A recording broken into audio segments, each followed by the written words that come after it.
ونؤمن به ونتوكل عليه ونعوذ بالله من شرور أنفسنا ومن سيئات أعمالنا من يهد الله فلا مضل له ومن يضلل فلا هادي له وأشهد أن لا إله إلا الله وأشهد أن محمدا عبده ورسوله أما بعد فإن خير الحديث كتاب الله وخير الهدي هدي محمد صلى الله عليه وسلم وشر الأمور محدثاتها وكل محدثة بدعة وكل بدعة ضلالة وكل ضلالة في النار. حضرات گرامی قدر، انسان خطا کا پتلا ہے، ساری کی ساری زندگی غلطیوں کا ارتکاب کرتا رہتا ہے.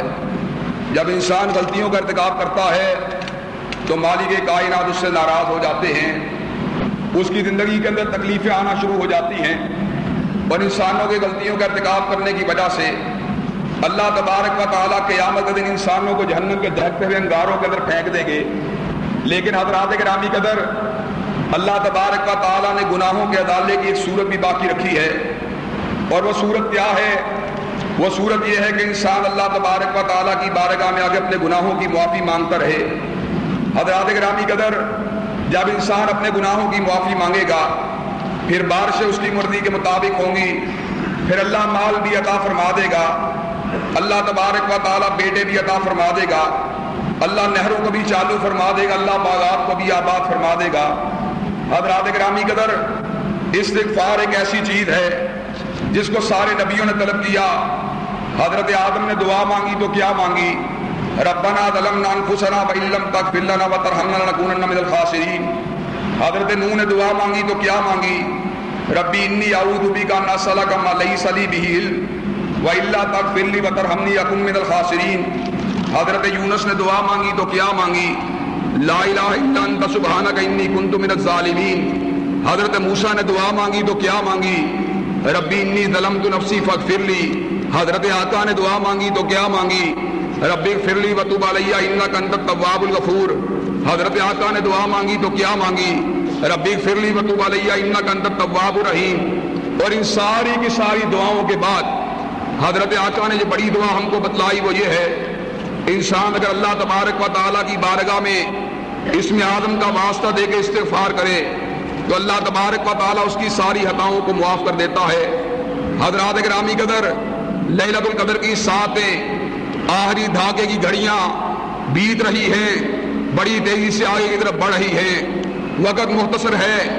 اللہ تبارک و تعالیٰ نے جو لوٹ مار کا ایک سیزن ہمارے لیے مقرر کیا ہے اس کے آخری دن آ چکے ہیں.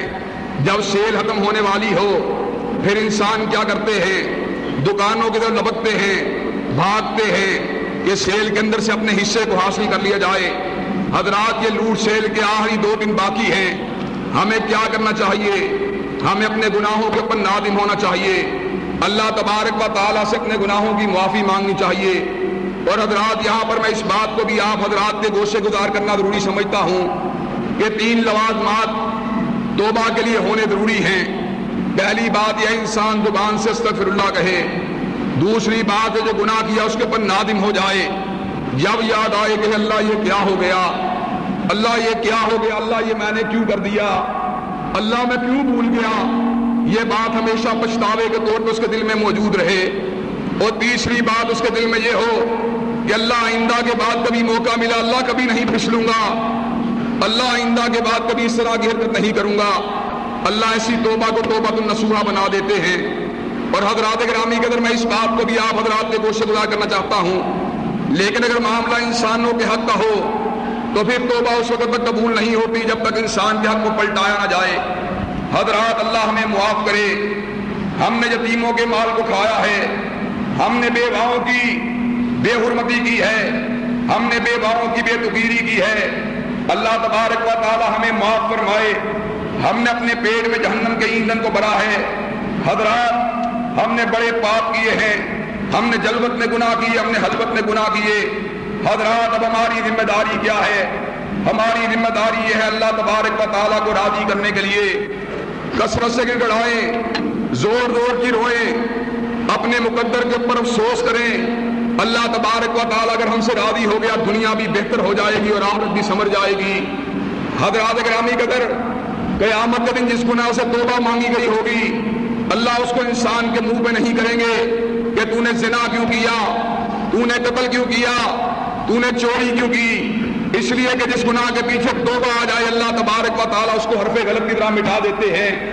حضرات گرامی قدر، یہ ساری کی ساری باتیں جو آج میں آپ حضرات کے گوشے گزار کر رہا ہوں، میں نے پہلے بھی توجہ دلوائی تھی اور آج بھی توجہ دلوانا چاہتا ہوں۔ یہ چند ہزار کا اجتماع صرف اس تک ہماری دعوت نہیں پہنچنی چاہیے، بلکہ پوری دنیا کے اندر دین کی یہ دعوت پہنچنی چاہیے۔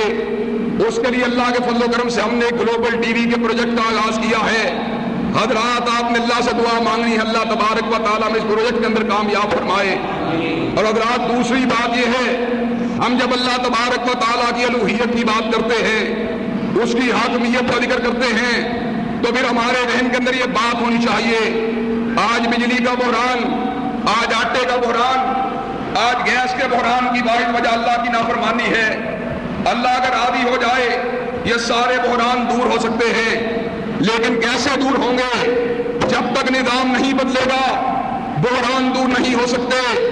اللہ کی حکومت کو قائم کرنے کے لیے آپ کو نکلنے کی ضرورت ہے۔ جس دن اس مرکز کے نمازی باہر نکل آئے، سائیکلوں پہ نکلے، موٹر سائیکلوں پہ نکلے، گاڑیوں پہ نکلے، اس نیت کے ساتھ کہ اللہ کا قانون آ جائے، پھر کائنات میں کوئی دوسرا قانون نہیں چل سکتا۔ حضرات باقی آخری بات یہ ہے، عید کا اجتماع پوری شان و شوکت کے ساتھ، پورے بلبلے کے ساتھ، تمام تر رکاوٹوں کے باوجود اس مرتبہ پھر مینار پاکستان میں ہو رہا ہے۔ اس دوران کچھ سازشی عناصر سازشیں کرنے کی کوشش کر رہے ہیں، حضرات وزیر اعلیٰ تک پہنچنے کی کوشش کر رہے ہیں۔ آپ مجھے یہ بات بتلائیے، اگر عید کے اجتماع بندی لگی، آپ بندی کو توڑنے کے لیے تیار ہیں؟ مینار پاکستان 9 بجے پہنچنے کے لیے تیار ہیں؟ ہم انتظامیہ کو اس بات کی وارننگ دینا چاہتے ہیں کہ ہمارے امن کا، ہماری محبت کا، ہمارے عروج کا ناجائز فائدہ نہ اٹھایا جائے، ہمارے صبر کا امتحان نہ لیا جائے۔ اللہ کے فضل و کرم سے ہم پرامن ہیں، توحید کی بات کرنے والے ہیں، جب تک زندہ رہیں گے توحید کی بات کرتے رہیں گے۔